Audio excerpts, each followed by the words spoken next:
गुरुर्ब्रह्मा गुरुर्विष्णु गुरुर्देवो महेश्वरः गुरुसाक्षात् परब्रह्म तस्मै श्री गुरवे नमः। अज्ञानतिमिरान्धस्य ज्ञानाञ्जनशलाकया चक्षुरुन्मीलितं येन तस्मै श्री गुरवे नमः। जननीं शारदा देवीं रामकृष्ण जगद्गुरुं पादपद्मे तयो श्रित्वा प्रणमामि मुहुर्मुहुः। ఈరోజు గురు పూర్ణిమ చాలా శుభదినం, మనందరికీ తెలుసు. ఈరోజుని వ్యాస పూర్ణిమ, ఆషాఢ పూర్ణిమ అని కూడా పేర్కొంటాము. అంటే ఈరోజు వ్యాస మహర్షి యొక్క జన్మదినం అని నమ్ముతాం. శ్రీకృష్ణ ద్వైపాయన వ్యాస అని మహాభారతంలో మనం చదువుతాము. పరాశర ఋషి యొక్క ఆయన కొడుకు సంతానం. ఆయన చాలా గొప్ప జ్ఞాని, ఎన్నో శాస్త్రాలు రచించారు. కాబట్టి ఆయన జన్మదినాన్ని మనం అందరి గురువుని మనం పూజించడానికి ఒక మీడియంగా అలా తీసుకొని ఈ గురు పూర్ణిమని ఆచరిస్తున్నాము. అంటే ఈరోజు మన ప్రతి ఒక్కరూ ఎవరిని మన గురువుగా స్వీకరించామో, గౌరవించామో, ఆచార్యులు, గురుదేవులు, వాళ్ళందరికీ మన శ్రద్ధ, ప్రేమ, భక్తిని చూపించడానికి ఒక మంచి రోజు. ప్రతి ఒక్క గురువు వేరే వేరేగా వారి జన్మదినాన్ని ఆచరించడం కష్టం. కాబట్టి అలా కాకుండా మళ్ళీ నా గురువు గొప్ప, నీ గురువు గొప్ప, ఇలాంటి ఒక కాంపిటీషన్ వచ్చేస్తుంది. అవంతా చేయకుండా ఇలా భగవాన్ వ్యాస మహర్షి ఆయన జన్మదినాన్ని కామన్గా అందరూ గురువులందరికీ ఒక ఎగ్జాంపుల్గా ఆయనని తీసుకొని ఆయన జన్మదినాన్ని మనం గురు పూర్ణిమగా ఆచరిస్తాము. ఆయన ఎన్నో గ్రంథాలు రచించారు, మనందరికీ తెలుసు. ఆయన వేదాలని విభజించి ఒక క్రమబద్ధంగా చేశారు. తర్వాత ఎన్నో పురాణాలను రచించారు. మహాభారతం, దాని మధ్య భగవద్గీత కూడా వస్తుంది. అలాంటి గొప్ప గ్రంథాన్ని ఆయన రచించారు. మళ్ళీ భాగవత పురాణం. ఇలాంటి గొప్ప ఒక మహాజ్ఞాని గురువులందరికీ ఒక ఆదర్శంగా, అందరికంటే ఒక గొప్ప గురువుగా రాజులుతున్నారు. వారిని మనం గురువుగా ఎగ్జాంపుల్గా తీసుకుంటాం. అలాగే మన ప్రతి ఒక్కరూ ఈ జగత్తులో ఉన్న అందరు గురువులందరినీ, ఏ మతానికి చెందిన వారైనా గురువులందరికీ మన ప్రణామాలను ఈరోజు చెల్లించడానికి మంచి రోజు. శ్రీ రామకృష్ణ పరమహంసులు మనందరికీ గురుదేవులు. శారదాదేవి, ఆమె స్వామి వివేకానంద, వీరందరూ త్రిమూర్తులు గురుస్థానంలో మనందరికీ ఉన్నారు. వారందరికీ కూడా మనం భక్తిపూర్ణమైన ప్రణామాలను మనం అర్పిద్దాం. ఈ రోజు నుంచి సాధారణంగా చాతుర్మాస వ్రతాన్ని కూడా చేస్తారు.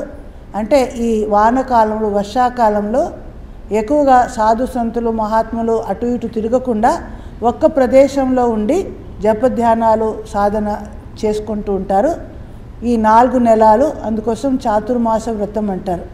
ఈ కాలంలో అప్పుడు గృహస్థులు కూడా వారి దగ్గరికి వెళ్ళి ఆధ్యాత్మిక విషయాలను నేర్చుకోవడము ఇవంతా జరుగుతుంది. అలాంటి ఒక మంచి అది ఈ రోజు నుంచి మొదలవుతుంది. ఈరోజు మనం ప్రతిసారి ఒక్కొక్క ఆస్పెక్ట్ గురుతత్వాన్ని తెలుసుకోవడానికి మనం ప్రయత్నించాము. ఈసారి నాకు అనిపించింది రామకృష్ణ మఠ్ మరియు మిషన్ ఒక 10వ సంఘాధ్యక్షులైన స్వామి వీరేశ్వరానందజీని గురించి కొన్ని మాటలు చెప్పాలి అనిపించింది. ఎన్నోసార్లు నుంచి అనుకుంటున్నాను. వారి దగ్గర మంత్రదీక్ష పుచ్చుకునే ఒక మహా సద్భాగ్యం, అవకాశం నాకు లభించింది. ఇక్కడ కూడా కొందరు ఆయన దగ్గర మంత్రదీక్ష తీసుకున్న వారు ఉన్నారని నాకు తెలుసు. వారు ఎన్నో రోజులు అడిగారు. అందువలన ఈరోజు వారి గురించి కొన్ని మాటలు చెప్తాను. అంటే వారి జీవిత చరిత్రాన్ని గురించి ఎక్కువగా చెప్పను, కానీ వారిలో ఉన్న ఆ గురుశక్తి యొక్క అద్భుతమైన ప్రకాశం ఎలా ఘటించింది దాని గురించి మాత్రం చెప్తాను. అంటే వారు పాండురంగ ప్రభు అని ఆయన పూర్వాశ్రమం పేరు. ఆయన కర్ణాటకంలో మంగళూరు దగ్గర ఒక చిన్న ఊరిలో ఆయన జన్మించారు.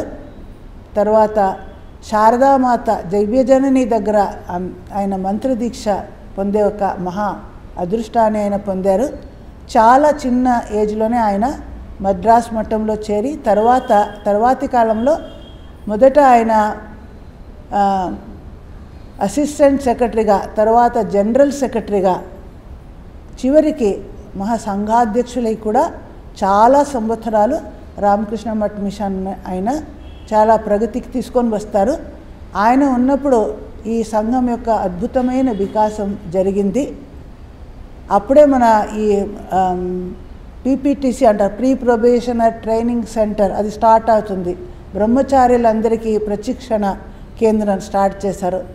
అలాగే వృద్ధులైన సాధువులకి ఆరోగ్య భవన్ అని, అక్కడ ఎవరికి ఎక్కడ ట్రీట్మెంట్ దొరకదో ఎన్నో ఆశ్రమాలు ఉన్నారు, వారందరిని తీసుకొని వచ్చి అక్కడ పెట్టి వారి వృద్ధాప్యంలో బాగా వారి సేవ చేసి వారికి మెడికల్ ట్రీట్మెంట్ దొరికేటట్లు చేశారు. ఇంకా ఆయన గ్రామాలలో ఎన్నో ప్రతి ఒక్క స్థానానికి వెళ్ళి ఈ ఆధ్యాత్మిక ఈ రామకృష్ణ భావాన్ని అన్ని చోట్ల ప్రసరింపజేయడానికి చాలా కృషి చేశారు. ఆయనలో అసాధారణమైన ఆ తీక్ష్ణ బుద్ధి, తర్వాత సంఘ పరిచాలన ఆ కౌశలం, అలాగే అపూర్వమైన ఆ హృదయం, అందరి పట్ల ప్రేమ, సానుభూతి, దాన్ని చూసి మనం చాలా ఆశ్చర్యపోయాము. మూర్తి చిన్నదైనా కీర్తి పెద్దది అంటారు. చూడడానికి ఆయన చాలా చిన్న ఆకృతి ఉండేది. మొదటిసారి ఆయన చూసినప్పుడు నాకు ఒక విధమైన షాక్ అనిపించింది. బేలూరు మఠ్ ప్రెసిడెంట్ అంటే చాలా హైట్ వెయిట్ అలా ఒక పర్సనాలిటీ ఉంటుంది అని ఎక్స్పెక్ట్ చేసుకొని చూస్తే ఇదేమిటి ఇలా ఉన్నారు, ఈయన బేలూరు మఠ్ ప్రెసిడెంటా అని అనిపించింది. అయితే తరువాతి కాలంలో ఆయనకి ఎంత సన్నిహితంగా మనం మెలిగామో, ఆయన గురించి తెలుసుకున్నాము, ఆయన ఆశీర్వాదాన్ని పొందిన తర్వాత ఆయన ఆ గొప్పతనం, ఆయన అద్భుతమైన ఆ ఆధ్యాత్మికత అది చూసి చాలా ఆశ్చర్యపోయాము. ఆయన జీవితకాలంలో ఆయనకి 80,000 కంటే ఎక్కువ మంది మంత్రదీక్ష ఆయన దగ్గర తీసుకున్నారు. దానికి ముందు అంత ఎక్కువగా కాదు, తర్వాత ఇంకా వేరే భూతేశానంది వాళ్ళ దగ్గర ఇంకా ఎక్కువనే వచ్చారు. కానీ ఆ కాలంలో అంత మంత్రదీక్ష తీసుకున్న వాళ్ళు లేరు, ఆయన దగ్గరే ఉన్నారు. తర్వాత ఆయన అన్ని విభిన్న కేంద్రాలకు వెళ్ళి పరిదర్శన చేసి ప్రతి ఒక్క ప్లేస్లో మంత్రదీక్ష ఇవ్వడము, తర్వాత ఆధ్యాత్మిక పిపాసులకి అందరికీ మార్గదర్శనం కలిగించడము, తర్వాత బేలూరు మఠలో కూడా చాలామందికి బ్రహ్మచర్య సన్యాస ఆశ్రమాన్ని ఆయన ప్రదానించారు. అటువంటి ఒక గొప్ప వ్యక్తి, ఆయనలో ఉన్న ఆధ్యాత్మికత ఎంత ఇంట్యూషన్ ఎలా ఉంది అనే మనకి చాలా ఆశ్చర్యం అవుతుంది. ఆయన శ్రీ రామకృష్ణులు శారదాదేవి యొక్క డైరెక్ట్ కాంటాక్ట్, నా అమ్మ దగ్గర మంత్రదీక్ష తీసుకున్నారు అంటే అమ్మ యొక్క ఆధ్యాత్మిక శక్తి, గురుమహారాజు యొక్క ఆధ్యాత్మిక శక్తి ఆయనలో అద్భుతంగా ప్రవహించి ఉంది అని మనకు ఉదాహరణలు మనం చూసాము ఆయన జీవితంలో. కొన్ని ఉదాహరణలు ఇద్దామని అనిపించింది నాకు. ఇదాని ఆయన జీవితాన్ని మళ్ళీ చదవాలి అనిపించి చదువుతున్నాను. చాలా సంఘటనలు చదివాను, అంతా చెప్పడానికి ఇక్కడ టైం చాలదు, కొన్ని విషయాలను మాత్రం చెప్తాను. ఆయన మంత్రదీక్ష ఇచ్చే ముందు అందరికీ అంటే ఆ ప్రతి ఒక్క దీక్షార్థి గురించి ఆయన బాగా తెలుసుకునేవారు. వారి పూర్వాపరం తెలుసుకొని, అంటే ఎన్నోసార్లు వారు చెప్పకుండా ఉన్నా ఆయన అంతర్దృష్టితో అన్నీ తెలుసుకోగలిగేవారు. వారి మంచి చెడ్డలను తెలుసుకొని ఎవరిని ఎక్కడ ఏ విధంగా ఆయనని మార్గదర్శన చూపించాలి అంతా ఆయనకి అమ్మ కృపతో అంతా ఆయనకి సాధ్యమైంది. ఒక ఎగ్జాంపుల్ చెప్పాలంటే ఇలా, ఆయన ఒక చోట వెళ్ళారు, ఇలా మంత్రదీక్ష ఇవ్వడానికి అని వెళ్ళారు. ఆయన ఒక 2 రోజు ముందే వెళ్ళారు కాబట్టి అందరి గురించి ఆయనకి బాగా తెలియదు. ఎవరెవరు దీక్ష తీసుకోవాలని వచ్చారో డీటెయిల్గా అందరి గురించి తెలియదు. అందువలన ఆయన సచివులాగే రామ్ గోపాల్ మహారాజ్ ద్వారా ప్రమేయానంది ఉండేవారు. వారు ఆయన ముందు అన్నీ చదువుతున్నారు. ఈ మంత్రదీక్ష ఫారంలో అందరూ ఫిలప్ చేసి పెడతారు డీటెయిల్స్. అవంతా ఆయన చదువుతుంటే ఆయన ఏకాగ్రతతో కళ్ళు మూసి అన్నీ వింటున్నారు. ఆ వ్యక్తి ఎవరు అని ఆయన మనసులో ఒక పిక్చర్ వస్తుంది. తర్వాత అన్నీ విని ఒక 2 ఫారమ్స్ ఆయన రిజెక్ట్ చేస్తారు, మంత్రదీక్ష ఇవ్వను. వారిలో ఒక్కరు ఆ ఆశ్రమానికి చాలా ఫ్రీక్వెంట్గా వచ్చేవారు, చాలా వాలంటరీ సర్వీస్ ఇచ్చేవారు, ఏది ఎక్కువగా చేసేవారు. అలా ఆయన చాలా గొప్ప భక్తులు అని అందరికీ తెలుసు.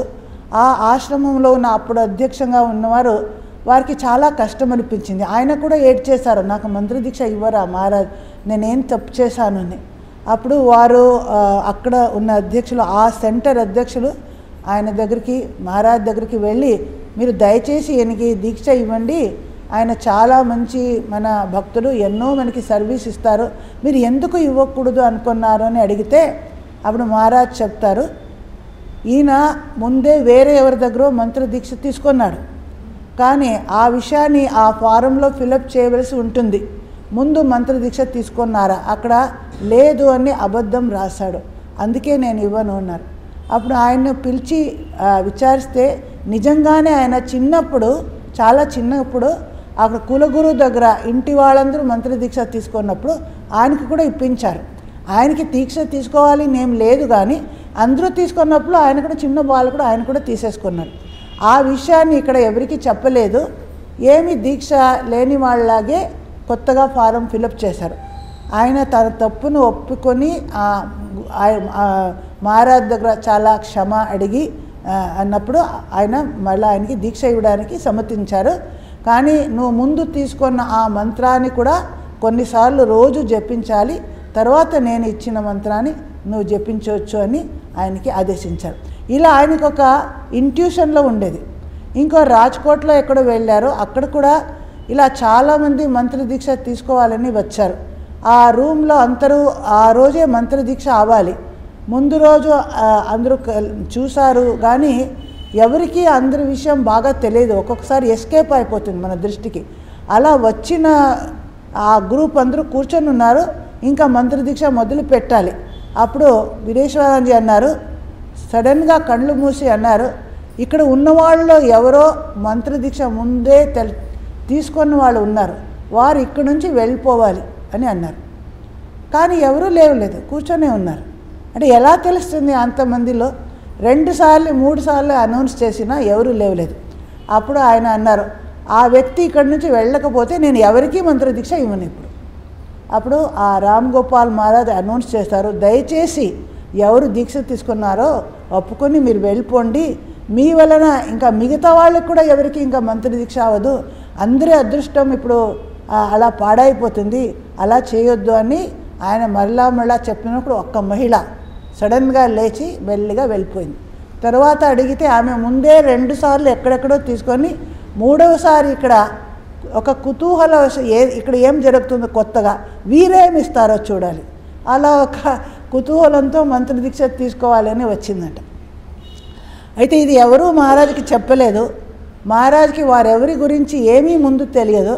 అయితే అలాంటి ఒక ఆయన సూక్ష్మ దృష్టి సంపన్నులు కాబట్టి ఆయనకి తెలిసిపోయేది, ఎవరు ఇలా పొరపాటు చేసి ఆయన దగ్గర తీసేసుకుంటాము అని అలా లేదు. ఆయనకి తెలియకుండా ఎవరు ఏం చేయడానికి కుదిరేది కాదు. ఇలాంటి ఎన్నో సంఘటనలు ఉన్నారు. ఆయనని ప్రభు మహారాజ్ అని పిలిచేవారు. అది ప్రభు అనేది సర్నేమ్, పాండురంగ ప్రభు అంటారే, ప్రభు అనేది ఆయనకి సర్నేమ్. ఎందరో ప్రభు అంటే గురు మహారాజ్ అనుకుంటారు. అంటే అప్పుడు మాధవానందజీ హెడ్గా ఉన్నప్పుడు ఈయన అప్పుడు ఇంకా ఈయన ప్రెసిడెంట్ అవ్వలేదు, ఈయన జనరల్ సెక్రటరీగా ఉన్నారు. ఏదైనా మాధవానందజీకి అడిగితే నువ్వు ప్రభువుని అడగండి అని, అందరూ ప్రభు అంటే గురు మహారాజుని అడగాలి అని, మందిరంలో అడగాలి, ఎవరిని అడగాలి అనుకునేవారంట. అంటే ఈయన పేరే ప్రభు మహారాజ్ అని అందరికీ తరువాత తెలిసింది. ఏ ప్రాబ్లం వచ్చినా ఈయన ముందు ఉన్న మాధవానందజీ అనేవారు, నా దగ్గర చెప్పకండి, అన్ని ప్రాబ్లమ్స్ ఏదైనా ఉంటే వెళ్ళి ప్రభు మహారాజుకి చెప్పుకోండి, ఆయన సొల్యూట్ చేస్తారు అనేవారు. అంటే అంత చాలా ఓపికతో అందరి ప్రాబ్లమ్స్ విని వాళ్ళకి తగిన సమాధానం ఇచ్చి అందరికీ అన్ని సెంటర్లో ఇదంతా చేసే ఒక అద్భుతమైన ఆయన శక్తి ఆయనలో ఉండేది. మరి ఒక్కసారి ఏమవుతుందంటే, ఇప్పుడు బేలూరు మఠ్ నుంచి ఒక రిలీఫ్ ఆపరేషన్ చేయడానికి ఒక బీహార్లో ఒక ప్లేస్లో చాలా ఇదంతా అయింది, వచ్చింది ఫ్లడ్స్ ఇవంతా వచ్చి వరదలు. అక్కడ వీళ్ళందరూ వెళ్ళారు, రామకృష్ణ మఠం నుంచి చాలామంది సాధువులు అక్కడ వెళ్ళారు. అప్పుడు అది గవర్నమెంట్ నుంచి కూడా సహాయం చేయడానికి ఎవరో పంపించారు, గవర్నమెంట్ ఆఫీసర్ ఒకరిని. ఆయన కూడా వీళ్ళతో కొంచెం హెల్ప్ చేసి వీరు ఎలా చేస్తున్నారు ఇలా రిలీఫ్ ఆపరేషన్ సంక్షేమ కార్యక్రమాలు చూసుకోవడానికి ఆయన కూడా వచ్చారు. మొదట ఆయన వీళ్ళతో కలవకుండా, వీరు అంటే అక్కడ ఏది ఇల్లు లేదు, అక్కడ ఆ ప్లేస్లో వెళ్ళి అందరూ టెంట్స్ చేసుకొని ఉన్న చోట్ల ఏదో ఒక పాడు అలాంటి ప్లేస్లో ఉన్నారు. ఉన్న దాంట్లో మంచి ప్లేస్లో ఆ ఆఫీసర్ ఉన్నాడు. వీళ్ళతో ఫస్ట్ భోజనం చేయడు, వేరేగా తనకి స్పెషల్ భోజనం చేసేవాడు. కొన్ని రోజుల తర్వాత చూస్తాడు, ఈ స్వామీజీలు అందరూ రోజు వచ్చి రోజంతా పరిశ్రమం చేస్తారు. తర్వాత సాయంత్రం వచ్చి అందరూ ఈ ఖండన ఇవంతా పాడుతున్నారు, జపధ్యానాలు చేస్తున్నారు. చూసి ఆయన కొంచెం కుతూహలం కలిగింది, చూద్దాం వీరేం చేస్తున్నారు అని వచ్చి వీరితో కొద్దిగా సంభాషణ చేసినప్పుడు వీరు ఇంగ్లీష్లో మాట్లాడుతున్నారని చూసి ఆశ్చర్యపోయాడు. ఆయన దృష్టిలో సాధు సంతులు అంటే వీరందరూ భిక్షుకులు, ఏమో విద్యాభ్యాసం లేకుండా తినడానికి లేకుండా గెరవా పెట్టుకొని సన్యాసి అయిపోయారు అనే భావంతో కొద్దిగా ఆయన దృష్టిలో ఉండేవారు. కానీ ఇప్పుడు ఆయన ఆశ్చర్యపోయారు, ఈయనందరూ మంచి విద్యాభ్యాసం ఉన్నవాళ్ళు, గొప్ప ఫ్యామిలీ నుంచి వచ్చారు, అయినా సాధులు అయ్యారు అని తెలిసి ఆయనకి చాలా ఆశ్చర్యం కలిగింది. మరి చాలా కొంచెం శ్రద్ధ వచ్చింది. రోజు రోజు వారి దగ్గరికి వచ్చి కూర్చోవడం, వారితో భోజనం చేయడం, తర్వాత వారు ఈ భజన్తో అటెండ్ చేయడం, ఇలా చేస్తూ చేస్తూ కొద్దిగా సన్నిహితంగా మెలిగి తర్వాత వింటాడు. వీరి దగ్గర బేలూరు మఠంలో ఇలా ప్రభు మహారాజ్ అని ఉన్నారు, దశమ అధ్యక్షుడు, వారు మంత్రదీక్ష కూడా ఇస్తారు, ఇవంతా అప్పుడు విన్నారు. నేను కూడా మంత్రదీక్ష తీసుకోవచ్చా అని ఎవరినో అడిగితే, సరే తీసుకోవచ్చు, మేము చెప్తాము, మీరు రండి అక్కడికి అని చెప్పారు. వీరు వాపస్ వచ్చిన తర్వాత ఆ ఒక సాధు ఎవరికి ఆయన చెప్పారో ఆయన మహారాజ్ దగ్గర వెళ్ళి ఇలా ఆ గవర్నమెంట్ ఆఫీషియల్ ఉన్నారే ఆయనకి మంత్రదీక్ష తీసుకోవాలనే కోరిక కలిగింది, ఆయన మాకు అడిగాడు అంటే ఆయన రమ్మని చెప్పన్నారు. అప్పుడు 1984 అంటే మహారాజ్ 85లో ఆయన శరీరాన్ని చాలించారు. దానికి దగ్గర ఆల్రెడీ ఆయనకి హెల్త్ అంతా బాగాలేదు ఆ టైంలో. అయినా ఆయన మంత్రదీక్ష ఇవ్వడానికి ఒప్పుకుంటారు. ఆయనకి అలా ఇన్ఫార్మ్ చేస్తే ఒకసారి వచ్చి బేలూరు మఠంలో ఉండి 2 రోజులు ఉండి మహారాజ్ దగ్గర ఫారం అంతా ఫిలప్ చేసి ఆయన మంత్రదీక్ష తీసుకున్నారు. అప్పుడు ఎవరు ఇదంతా అరేంజ్ చేశారో ఆ స్వామీజీ ఆయనకి అన్నారు, మీరు ఒక 10 రోజులు ఇక్కడ గెస్ట్ హౌస్లో ఉండండి, రోజు మహారాజ్ దగ్గర పొద్దున్న సాయంత్రం గురుదర్శనం చేసుకోండి, ఇలాంటి అవకాశం మీకు ఇంకా ఎప్పుడు లభిస్తుంది అంటే, లేదు నాకు చాలా బిజీగా ఉన్నాను, నాకు వేరే ఎక్కడో అర్జెంట్ పని ఉంది, అవంతా అయిన తర్వాత నేను మళ్ళీ వస్తాను అని ఆయన వెళ్ళిపోతారు. అక్కడ వెళ్ళి కొన్ని రోజులు అయిన తర్వాత సడన్గా న్యూస్ పేపర్లో చూస్తాడు ప్రభు మహారాజ్ మహాసమాధి చెందారు, అయిపోయింది. ఆయనకి ఎంత షాక్ కలిగిందంటే చాలా మనసుకి కష్టమైంది. నాకు చెప్పారు, వారు అంతా చెప్పారు, నేను ఉండలేకపోయానే, అప్పుడు ఉంటే ఎంత బాగుండేది, ఇంకా నేను జీవితంలో ఎప్పుడు నేను నా గురువు దర్శనం చేసుకుంటాను, ఎప్పుడు ఆయన దగ్గర ఏదైనా మంచి మాటలు వింటాను అనుకొని ఏమీ తినకుండా రాత్రి అంతా ఏడుస్తూ ఆయన పడుకున్నాడు. తర్వాత రాత్రి మధ్యరాత్రి అలా అయినప్పుడు ఆయన ఒక పత్రాన్ని రాశాడు. రాత్రి కూర్చొని నిద్ర లేదు, ఏడుస్తూ ఈ మహారాజ్ ఎవరు ఆయనకి దీక్ష అరేంజ్ చేశారో ఆయనకి ఒక లెటర్ రాసి, నేను చాలా దురదృష్టవంతుని, నాకు ఇలా మీరు ఎంత చెప్పినా నేను అప్పుడు మాట వినకుండా వచ్చేసాను, ఇప్పుడు నా గతి ఏమవుతుంది అని దుఃఖాన్ని అంతా చెప్పుకొని లెటర్ రాసి ఎవరికో అది పోస్ట్ చేయడానికి పంపించేసి మళ్ళీ వచ్చి పడుకున్నాడు. ఈ లెటరు అందిన తర్వాత ఆ స్వామీజీ దాన్ని చూసి అయ్యో పాపం, నేను కొద్దిగా ఒక ఆన్సర్ ఇవ్వాలి, అంత మనస్తాపం కలిగింది ఆయనకి, నేను కొంచెం సాంత్వన ఇచ్చే ఒక లెటర్ రాద్దాం అనుకున్నాడు. దీని మధ్య ఇంకో లెటర్ వచ్చేసింది. ఆ లెటర్ ఏముందంటే అటు రాశారు, మీకు పత్రం రాసిన తర్వాత నేను ఇంకా దుఃఖంతోనే ఏడుస్తూ పడుకున్నాను, నేను నిద్రపోయాను, నిద్రలో చూస్తున్నాను నా గది అంతా మొత్తం వెలుగు జ్యోతిర్మయ రూపంలో ప్రభు మహారాజ్ వచ్చి నా దగ్గరికి వచ్చి, నువ్వు ఎందుకు ఏడుస్తున్నావు, నేను ఇచ్చిన మంత్రాన్ని నేను చెప్పినట్లు నువ్వు జపం చెయ్యి, సాధన చెయ్యి, నీకు ఎప్పుడు ఏం కావాలో అప్పుడు నేను వచ్చి నీకు మార్గదర్శనం చేస్తాను అని చెప్పి అంతర్ధానమయ్యారు. నా మనస్తాపం అంతా పోయింది, నాకు ఎంత ఆనందంగా ఉంది అంటే వెంటనే ఇప్పుడే లెటర్ రాసి పంపిస్తున్నాను అని మళ్ళీ ఆ లెటర్ కూడా పోస్ట్ చేశాం. అంటే నిజంగా ఎవరు ఆంతరికంగా భగవంతుడి దగ్గర ప్రార్థిస్తే వారికి నిశ్చయంగా భగవంతుడు వింటారని మనకి తెలుసు. ప్రభు మహారాజ్ కూడా శరీరాన్ని చాలించిన తరువాత కూడా చాలామంది భక్తులకి ఇలా విభిన్న భావంతో ఆయన దర్శనం ఇచ్చి వారికి ఆశీర్వదించారు. అంటే గురువు అయిన వాళ్ళు శరీరం ఉన్నంత వరకు మాత్రం కాదు, గురు శిష్య సంపర్కం అనేది మన ఎంతవరకు మనం ప్రతి ఒక్క శిష్యుడు ఆయన ఈ బంధన విముక్తులు అయ్యే వరకు ఆ గురు సంపర్కం అనేది ఉంటుంది, ఆ ఆశీర్వాదం ఉంటుంది. అందువలన నిజంగా అర్తితో ప్రార్థించే వారికి ఆ గురు రూపంలోనే శ్రీరామకృష్ణులే వచ్చి కృప చేస్తారు అని మనం చెప్పవచ్చు. అలాగే ఇంకా ఢిల్లీ నుంచి కొందరు భక్త మహిళలు నేను శారదామఠంలో ఉన్నప్పుడు చాలాసార్లు ప్రతి సంవత్సరాలు వచ్చేవారు. అక్కడ ఆత్మప్రాణాజీ అని అక్కడ హెడ్ వారు వచ్చినప్పుడంతా వీరు కూడా శారదామఠానికి వచ్చి కొన్ని రోజులు గెస్ట్ హౌస్లో ఉండేవారు.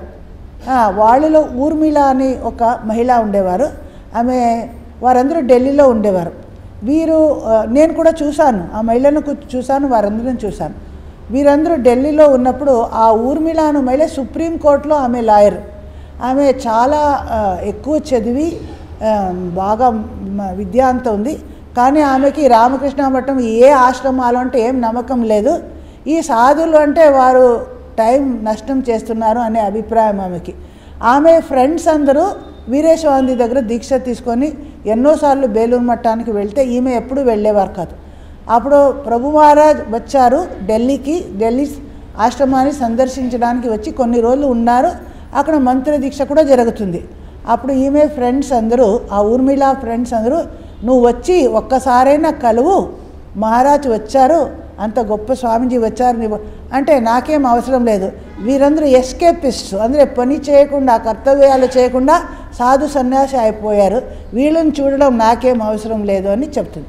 అప్పుడు వద్దు నువ్వు అలా చెప్పకూడదు, నువ్వు ఊరికే ఒక్కసారి రా, నువ్వు కలు, తర్వాత చూద్దామని వారు బలవంతం చేసి తీసుకొని వస్తారు. ఆ రోజు వచ్చి గుడికి కూడా మందిరానికి వెళ్ళి దండం పెట్టుకోలేదు. ఆమెకు నమ్మకం లేదు. ఆమె ఇది సోషలిజం, సమాజవాద తంత్రం, దాని మీద ఆమెకి నమ్మకం, అందరినీ సమానంగా చూడాలి అలాంటి ఒక భావం. ఆమె మహారాజ్ దగ్గర వచ్చి అందరూ ప్రణామం చేస్తే ఒక యాంత్రికంగా ఆమె కూడా ప్రణామం చేస్తారు.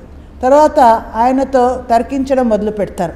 ఇలాంటి ఆశ్రమాలతో ఏం ప్రయోజనం ఉంది, అందరినీ సమానంగా మనం చూసుకొని సేవ చేయాలి, ఆశ్రమాల్లో కూడా ఎన్నో తప్పులు జరుగుతాయి చూస్తున్నాము, అంటే డబ్బు ఉన్న వాళ్ళకి ఇంపార్టెన్స్ ఇస్తారు, లేని వాళ్ళకి ఇవ్వరు, ఇలా ఏదేదో చేస్తారు, అంత మంచిగా ఇక్కడ ఏం సరిగా పని చేయరు, ఏదేదో చెప్పడానికి మొదలు పెడుతుంది.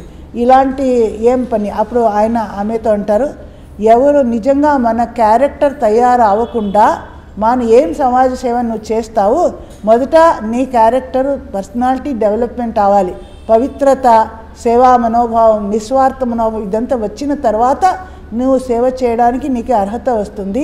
నీకు ఎలా తెలుసు కొందరు ఏమో తప్పు చేసి అందరూ తప్పు చేస్తున్నారు అనుకున్నావు, ఎన్ని ప్రజా సంక్షేమ కార్యక్రమాలు చేస్తున్నాము, ఎన్ని విధాలుగా మానవుల సేవ చేస్తున్నాము, ఇక్కడ ఏం జరగదు నువ్వు చూడలేదా అంటే ఆమె ఇంకా తర్కించడానికి వెళ్తే నువ్వు స్టాప్, మాట్లాడొద్దు అని ఆమెని చెప్తారు.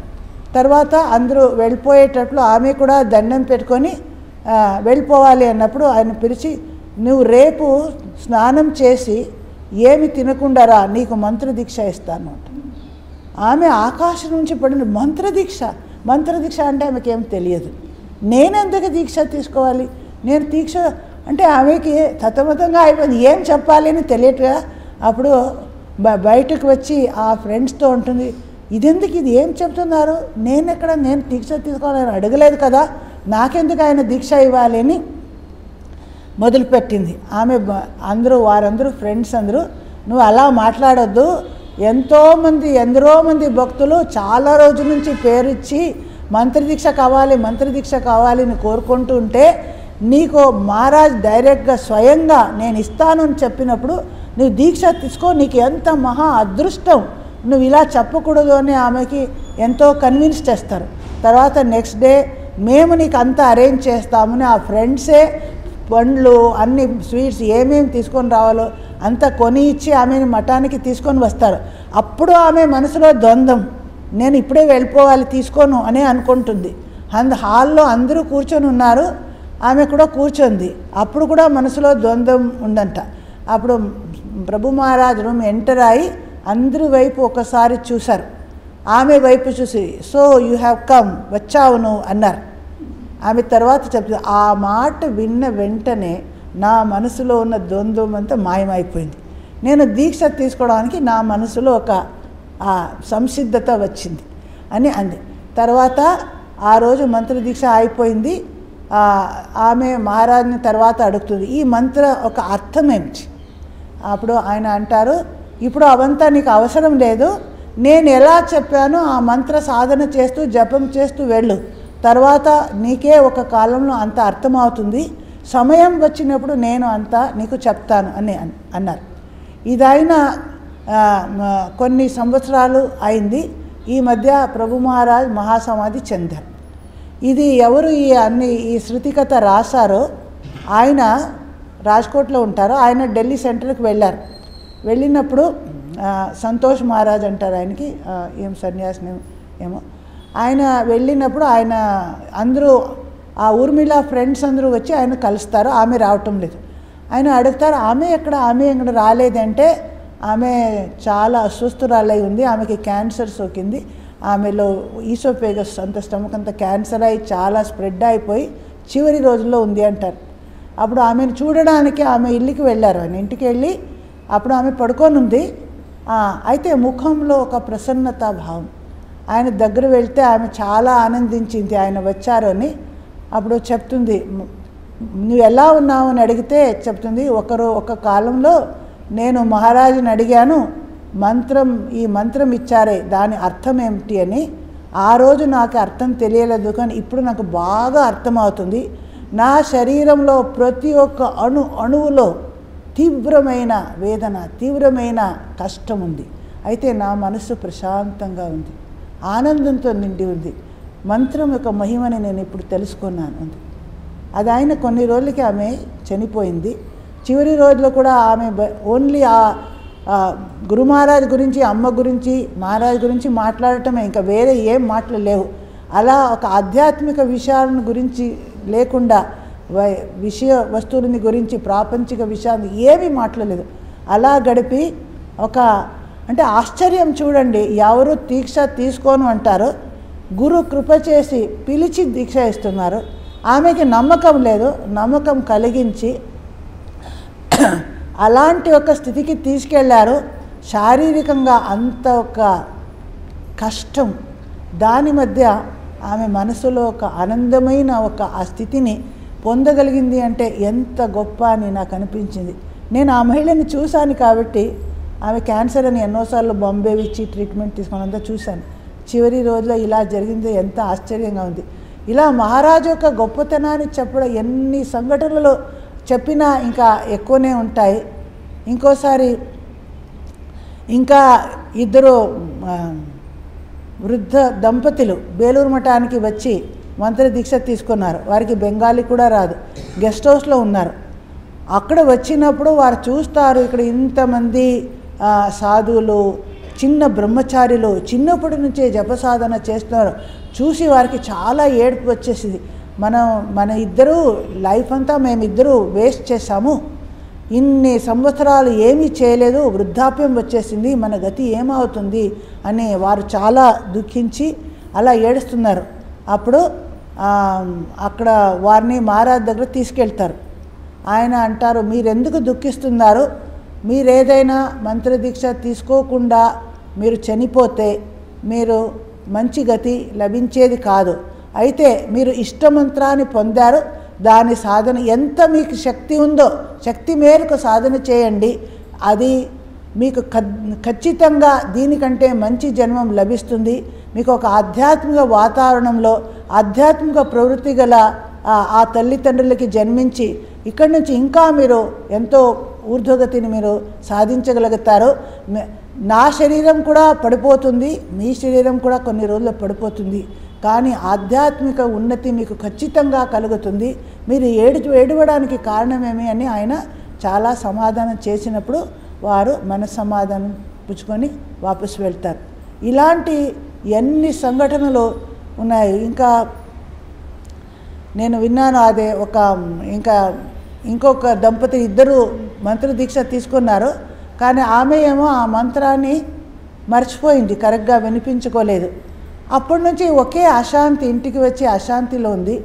ఆ భర్తని అడిగితే ఇదేమిటి, దీక్ష తీసుకున్న తర్వాత అశాంతి పోయి శాంతి వస్తుంది, నువ్వు అనుకోకూడదు, అవంతా నువ్వు సరిగా రోజు సాధన చేయి, నీకు సరిపోతుంది అని ఆయన సమాధానం ఇస్తున్నాడు.